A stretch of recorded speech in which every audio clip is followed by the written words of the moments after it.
السلام عليكم ورحمة الله وبركاته، اخواتنا وحبايبنا، وحشتونا جدا.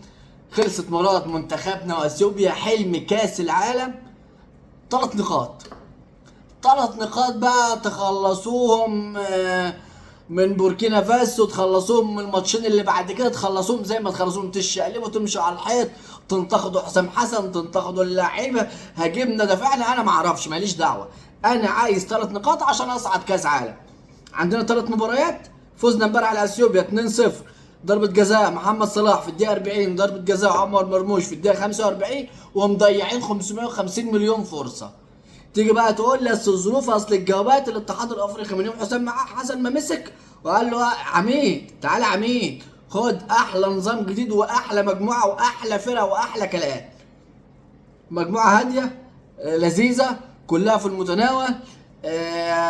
كسبنا 8 مباريات او 9 مباريات، مباراه امبارح تعادلنا 3 من يوم ما مسك حسام، خسرنا مباراتين ودقيقتين تقريبا. التصفيات مش ممتاز. لعبكه التصفيات اللي بتحصل من سنه ما توجدنا على الارض ووجدوا كاس العالم دي مش عايزها. ما اعرفش بقى الناس بتطلع تنتقد حسام حسن، ما تنتقدش حسام حسن، تنتقد ابراهيم من حسام، ما حدش عارف مين ابراهيم من حسام. فيلم وحكايه ما تخصش حد خالص الا هم. احنا عايزين ال3 نقاط اللي فاضلين. عندنا منتخب، احنا بنلعب بمنتخبين، حلمي طولان معاه منتخب، وحسام حسن واخوه ابراهيم التوأم معاهم منتخب. ما عندناش ناقص في اي مكان، خط دفاع وخط نص، وراجع لك امام عاشور، والخط الامامي يعني حدث ولا حرج، جناح عالمي واحسن لاعب في العالم من وجهة نظري محمد صلاح. الجناح الثاني جناح مانشستر سيتي عمر مرموش. مهاجم نادي نانت الفرنسي مصطفى محمد. امبارح التشكيله كان فيها حاجه غريبه والله، بس كده. التشكيله لما نزلت، نزل صلاح على اليمين ومرموش على الشمال، وفي النص اسامه فيصل مهاجم النادي الاهلي، فحاطين اللوجو بتاع البنك الاهلي، حاجه يعني شوف، اللوجو بتاع مانشستر بتاع ليفربول، واللوجو بتاع مانشستر سيتي، وفي النص مهاجم بتاع البنك الاهلي. حاجه كده جت بالغلط، بس الحقيقه الحق يقال يعني ان اسامه فيصل مهاجم جاي والله.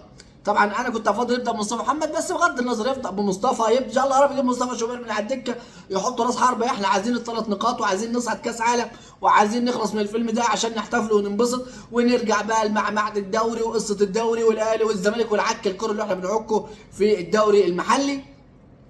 ان شاء الله باذن الله المباراه الجايه مباراه حاسمه جدا في الصعود. اي نعم عندنا مباراتين بعديها، بس احنا نكسب المباراه الجايه ان شاء الله، نكسب الخيول ونتاهل اسماء لكاس العالم، عشان مش كل مره هنقعد 19 و20 و30 و40 و70 سنه عشان نصعد كاس عالم ما بين الفتره والتانيه. الحاجه المهمه الثانيه الموجوده معانا الجهاز الفني النادي الاهلي، انا معجب بيه جدا.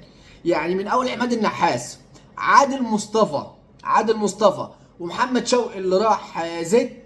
بصراحة يعني النادي الأهلي فيه كوادر كتير جدا جدا جدا، يعني حدث ولا حرج. كابتن محمد نجيب، طبعا هو بالترتيب كده. عماد النحاس قائم بأعمال مدير فني، عادل مصطفى مدرب عام، محمد نجيب مساعد مدرب، أمير عبد الحميد مدرب حراس مرمى، الكابتن الكبير وموهبة النادي الأهلي وكابتن النادي الأهلي وليد صلاح الدين هيكون موجود كمدير كوره. وانا اتفاجئت بصراحه من كم الحب اللي موجود في الاعلام المصري كله لكابتن وليد. انا بحب كابتن وليد من يوم ما عرفته، لان راجل مؤدب جدا، تحليله قيم جدا، الراجل يعني ما بيتعداش لفظيا ولا حتى بتلقيح كلام ولا ليه في الفيلم ده كله. الراجل بيحب الكوره، بيتكلم كوره في الاستوديو التحليليه، ومن الناس اللي يعني القلائل على الوسط، في الوسط الرياضي اللي الناس عندها اجماع عليه، سواء اهلاويه او زملكاويه. الراجل ما بيتعداش حدوده، الراجل بيتكلم كوره للكوره مش اكتر ولا اقل. بس انا اتفاجئت بكميه الحب من الاعلاميين، وحاجه نادره يعني لما تلاقي الاعلاميين في مصر بيحب حاجه لبعض. خد بقى من سيف زاهر لابراهيم عبد الجواد لخالد الغندور لاحمد شوبير، الناس بتتكلم بحب كبير جدا لكابتن وليد صلاح. فيا رب يكون كابتن وليد صلاح، طبعا يكون كابتن وليد صلاح الفتره دي، اللعيبه كان لازم يجي لها مدير كوره نجم اكتر منهم، ومحدش في الموجودين نجم اكتر من كابتن وليد. وليد صلاح كان موهبه لا تقارن. في وجود كمان واحد زي عادل مصطفى، وانا من الناس اللي يعني مؤمنه جدا بعادل مصطفى كمدرب. وما ننساش محمد شوقي، لان النادي الاهلي مطلع كوادر بصراحه، يعني من خالد بيبو. طبعا احنا عملنا سويتش، جبنا وليد صلاح ودينا خالد بيبو مدير كره هناك، جبنا عادل مصطفى ودينا محمد شوقي هناك، كوادر النادي الاهلي واولاد النادي الاهلي المخلصين للنادي الاهلي، كوادر على مستوى عالي جدا. انا من الاشخاص اللي بتمنى الناس دي تكمل لنهايه الموسم.